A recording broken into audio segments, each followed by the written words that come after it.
अस्सलाम वालेकुम नाज़रीन, प्रोग्राम टू द पॉइंट के साथ मैं हूं महरीन ज़फ़र और हमारे साथ स्टूडियो में मौजूद हैं चौधरी मुकर्रम राइज। अस्सलाम वालेकुम सर। वालेकुम अस्सलाम। कैसे हैं आप सर? मैं ठीक हूँ।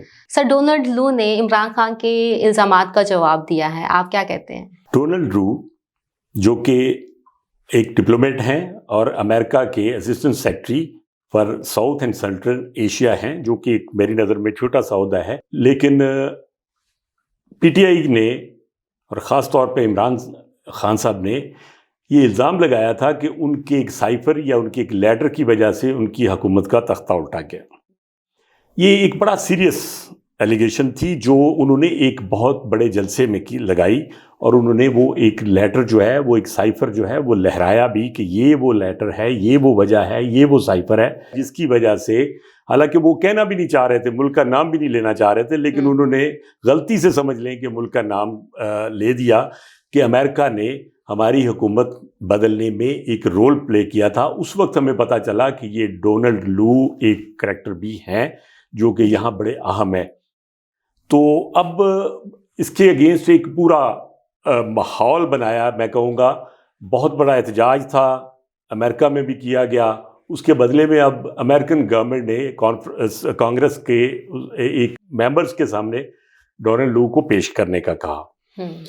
वहाँ पे काफ़ी सवालात हुए हैं डोनाल्ड लू से, जिसमें ये मौजूदा इलेक्शन के मतलब भी उनसे सवालात किए गए हैं कि वो ट्रांसपेरेंट थे, कैसे हुए हैं, और भी डिफरेंट अफ़गानिस्तान के हवाले से भी हुए हैं, जो पहले अफ़गान रजीम थी उसके मतलब भी हुए हैं, अमेरिका के इनखला की बात भी हुई, काफ़ी बातें हुई हैं। लेकिन सबसे अहम बात जो थी वो यकीनन साइफर की थी। और चूंकि अमेरिका ने पहले भी इसको सफारती सतह पे कहा था कि हमारा इसमें कोई रोल नहीं है, हमने पाकिस्तान में गवर्नमेंट तब्दील करने में हमारा कोई रोल नहीं, लेकिन चूंकि इल्ज़ाम बाकायदा नाम लेके डोनाल्ड लू पे लगा था, तो अब जब कि डोनाल्ड लू ने आके कांग्रेसमैन के सामने ये इजहार किया है कि उनका इसमें कोई रोल नहीं था और अमेरिका इसमें बिल्कुल इंटरेस्टेड नहीं था कि वो इस किस्म की कोई रिजीम चेंज में अपना हिस्सा या अपना किरदार अदा करे, तो इससे यकीनन एक चीज़ बहुत वाज़ेह हुई कि ये एक ऐसा इल्ज़ाम था जो पाकिस्तान के साथ खेलने के मुतरादिफ है। अब देखें कि अमेरिका पाकिस्तान के लिए बहुत अहम मुल्क है, हमारी सबसे बड़ी एक्सपोर्ट उनके साथ है, हमारी टाइज बहुत ज़्यादा है, अमेरिका इन्फ्लुएंस कर रहा है पाकिस्तान में हमेशा। जब हम इस किस्म के इल्ज़ामात लगाएंगे तो यकीनन दो मुल्कों के ताल्लुकात में एक क्रैक आता है। लेकिन ये अफसोसनाक बात थी कि इसको इतना बढ़ा चढ़ा के पेश किया गया।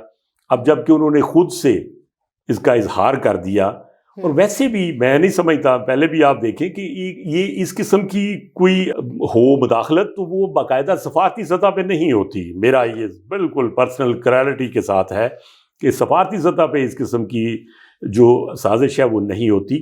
तो वो अब क्लियर हो गया, जो मेरे ख्याल में, मेरी नज़र में पीटीआई के लिए एक सेटबैक का बिल्कुल एक पैगाम है, एक बहुत बड़ा सेटबैक है पीटीआई के लिए। हाँ, ये भी याद है सबको कि एक टेलीफोन कॉल भी खान साहब की लीक हुई थी जिसमें उन्होंने कहा था कि लेट्स प्ले विद साइफर। उनका मतलब ये था लेट्स प्ले विद पाकिस्तान, जो कि विच इज़ वेरी अनफॉर्चुनेट। इस किस्म की चीज़ों पे हमें बहुत एहतियात का मुजाहरा करना चाहिए था। सर, केपी के वज़ीर आला ने अली अमीन गंडापुर ने अपने अवाम को रिश्वत लेने वालों से सख्ती से पेश आने का कहा है, आप क्या कहते हैं? उन्होंने सख्ती से पेश आने का नहीं कहा, उन्होंने तो सर फाड़ देने का और ईंट मार देने का कह दिया है। वो तो ऐसी बात कर रहे हैं जो दुनिया में कहीं देखने को मिली नहीं है कि एक हुकूमत का वज़ीर आला जो है वो कह रहा है कि आप कानून को अपने हाथ में ले लें। मुल्क, उस सूबे में आप देखें कि अफसरान की जिंदगी को खतरे में डाल दिया। वहां पे कोई किसी की जाती दुश्मनी है, किसी को हसद है किसी से, तो वो एक अफसर का सर फाड़ दे, उसको मार दे। सर फाड़ने का मतलब ये है कि आपको ज्यादा लग जाए, वो उसको मार दे। वो कह रहा है जी कि मेरे से ये रिश्वत मांग रहा था। ये गम हुकूमतें इस तरह चलती हैं, ये इलाज है कानून को हाथ में लेने का। ये अजीब सा उन्होंने फार्मूला दे दिया है। और मैं यहाँ पे अवाम से भी कहूँगा कि आप इस किस्म की बातों में नहीं आए। ये कानून को इस तरह आपने हाथ में लिया, कल को अदालत में आप जाएंगे तो आप साबित नहीं कर सकेंगे कि ये मेरे से रिश्वत मांग रहा था। तो वहां कौन आएगा? उन्होंने तो कह दिया कि जी अगर कोई कहे तो आप कहें जी वज़ीर आला ने मुझे कहा था कि ईंट मार दो। ये कौन सा तरीका है رشوت کو ختم کرنے کا.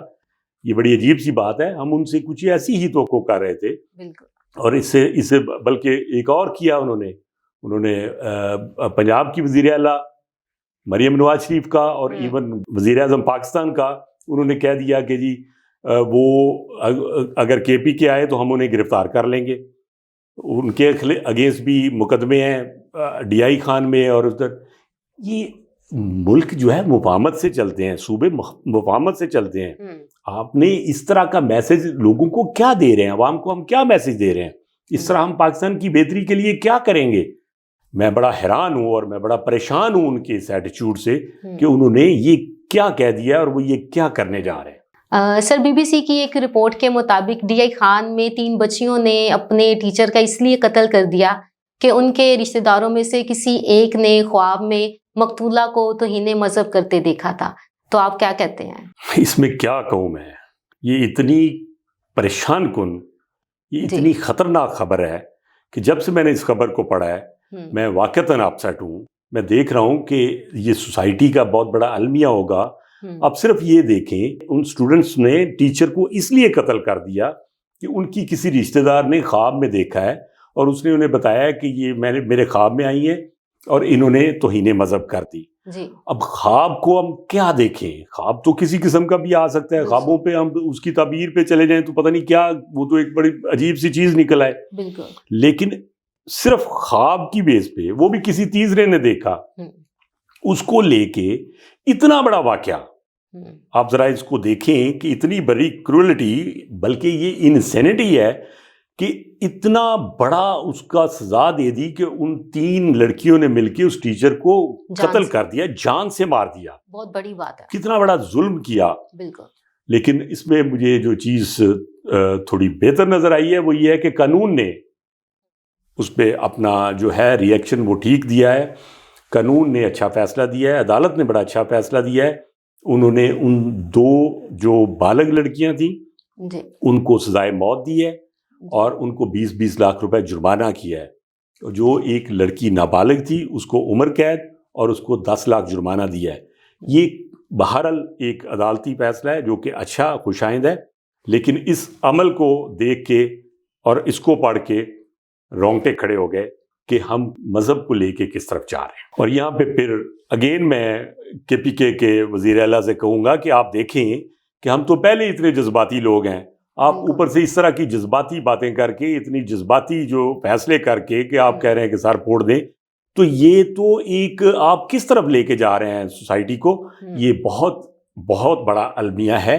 اس کو ہمیں تحمل سے چیزوں کو کیٹر کرنا ہے. قومیں جو ہیں وہ صبر سے, تحمل سے اور ایک دوسرے کو برداشت کرنے سے بنتی ہیں. سر بہت شکریہ آپ. بہت شکریہ. ناظرین آپ کا بھی بہت شکریہ. آپ اپنے کمنٹ کے ذریعے سے اپنی رائے کا اظہار کر سکتے ہیں. Thank you.